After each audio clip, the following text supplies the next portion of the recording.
नमस्ते। भारत के पड़ोसी देशों में इस समय हाहाकार मचा हुआ है।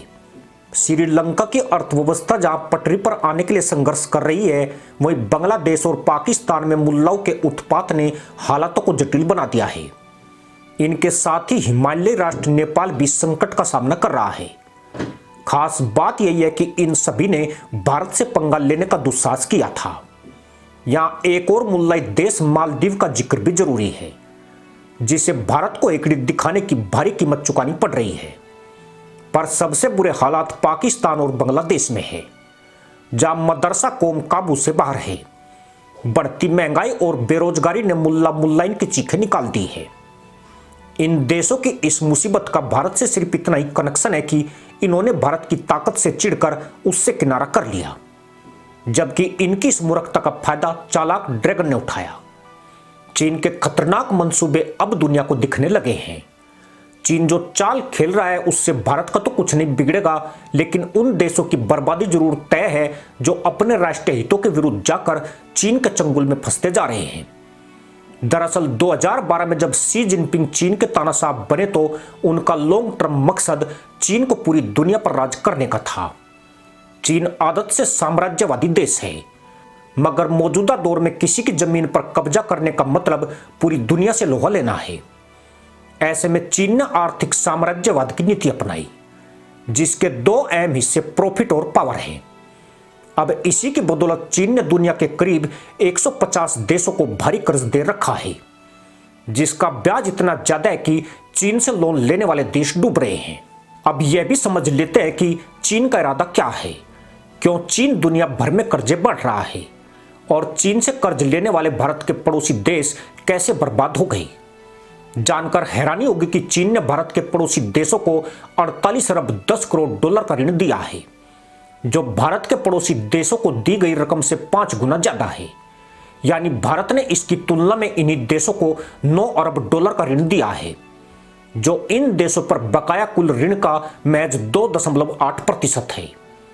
चीन ने पाकिस्तान को सबसे अधिक 28 अरब 60 करोड़ अमेरिकी डॉलर का कर्ज दिया है, जबकि बांग्लादेश को 9 अरब डॉलर, श्रीलंका को 8.5 अरब डॉलर, मालदीव को 960 मिलियन डॉलर, म्यांमार को 720 मिलियन डॉलर और नेपाल को 216 मिलियन डॉलर का कर्ज दे रखा है। चीन का यह लोन उसकी डेप्ट ट्रैप डिप्लोमेसी का नतीजा है। डेप्ट ट्रैप डिप्लोमेसी का मतलब यह है कि कर्ज देने वाला देश कर्ज लेने वाले देश के राजनीतिक मामलों में दखल देने लगता है। ऐसा कहा जाता है कि जब कर्ज लेने वाला देश अपने पुनर्भुगतान दायित्व को पूरा करने में असमर्थ हो जाता है तो वह कर्ज देने वाले देश को ज्यादा रियायतें देने लग जाता है। धीरे धीरे कर्ज देने वाला देश साहूकार की तरह उस देश की नीतियों को प्रभावित करने लग जाता है। जिस तरह से चीनी सरकार कर्ज देती है और भू राजनीतिक उद्देश्यों के लिए छोटे देशों के ऋण का बोझ उठाती है, वह डेप्ट ट्रैप डिप्लोमेसी है। हाल के सालों में नेपाल, पाकिस्तान और मालदीव के आंतरिक मामलों में चीनी डिप्लोमेट्स का प्रभाव देखा गया है, जहां चीनी प्रतिनिधि इन देशों की नीतियों में सार्वजनिक तौर पर हस्तक्षेप करते दिखाई दिए। चीन की कर्ज नीति का मकसद प्रॉफिट और पावर हासिल करना है। चीन ने इसकी शुरुआत भारत के पड़ोस के विकासशील देशों से शुरू की थी और उसका पहला शिकार पाकिस्तान था। अब वह गरीब अफ्रीकी देशों को कर्जे बांट रहा है और धीरे धीरे वहां की आर्थिक परियोजनाओं पर कब्जा जमा रहा है। दक्षिण एशियाई देशों यानी अफगानिस्तान, पाकिस्तान, नेपाल, म्यांमार, श्रीलंका, भूटान, बांग्लादेश और मालदीव पर कुल मिलाकर बाहरी कर्ज देने वाले देशों का 326 अरब 60 करोड़ डॉलर बकाया है।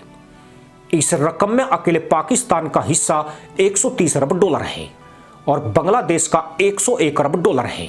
यह इस क्षेत्र के कुल कर्ज का लगभग 71% हिस्सा है। इनमें से कुछ देशों को भारत ने भी कर्जे बांट रखे हैं। इसकी बड़ी वजह चीन पाकिस्तान आर्थिक गलियारा भी है। चीन ने मुल्लाई देश पाकिस्तान को सबसे ज्यादा कर्ज दिया है। आज पाकिस्तान की हालत बेहद खस्ता है, यहां तक कि वहां पर आटा, दाल, चावल, सब्जियां और दूध तक आम आदमी की पहुंच से दूर जा चुके हैं। देश में बेरोजगारी चरम पर है।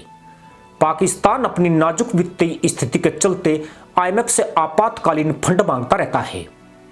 हालांकि चीन के लिए चीन पाकिस्तान आर्थिक गलियारे का घर है। यह चीन के पश्चिमी प्रांतों को बलूचिस्तान के गवादर बंदरगाह से जोड़ने वाला लगभग 3000 किलोमीटर लंबा गलियारा है।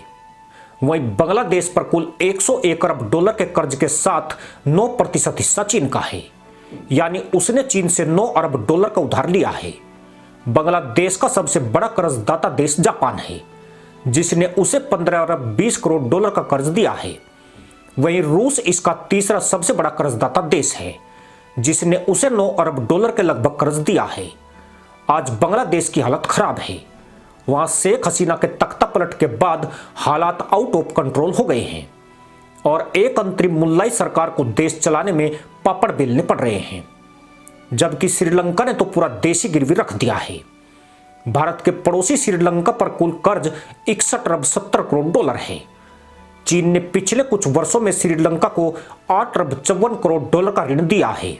यह द्वीपीय देश पड़ोस में भारत के सबसे बड़े ऋण का प्राप्त करता है, जो करीब 6 अरब 10 करोड़ डॉलर है। यानी भारत ने श्रीलंका को सबसे अधिक कर्ज दिया है, जो उसके कुल कर्जों का 10% के करीब है।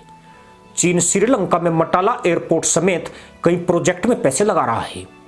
हालांकि श्रीलंका को दिवालिया होने से बचाने के लिए भारत ने इमरजेंसी फंड के रूप में उसे 4 बिलियन डॉलर दिए थे। मालदीव को भी चीन ने सब्ज बाग दिखाए हैं और महज 5 करोड़ 21 लाख की आबादी वाले इस मुल्लाई देश पर 4 अरब डॉलर का कर्ज है।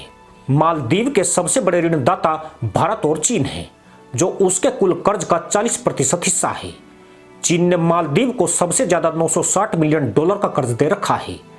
मालदीव की भी आर्थिक हालत ठीक नहीं है।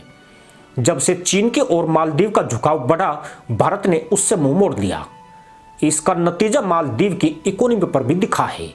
अब चीन के कर्जे लौटाने उसे भारी पड़ रहे हैं। भारत और चीन दोनों के साथ सीमा साझा करने वाला म्यांमार फरवरी 2021 में सैन्य सरकार जुंटा के सत्ता हासिल करने के बाद से गृह युद्ध का सामना कर रहा है।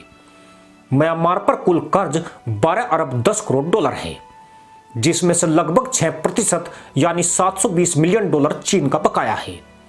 चीन के कर्जों की वजह से ही म्यांमार उसके जाल में फंसता जा रहा है। चीन नेपाल को भी अपने चंगुल में करना चाहता है। उसकी नजर लंबे समय से भारत के इस पड़ोसी देश पर है।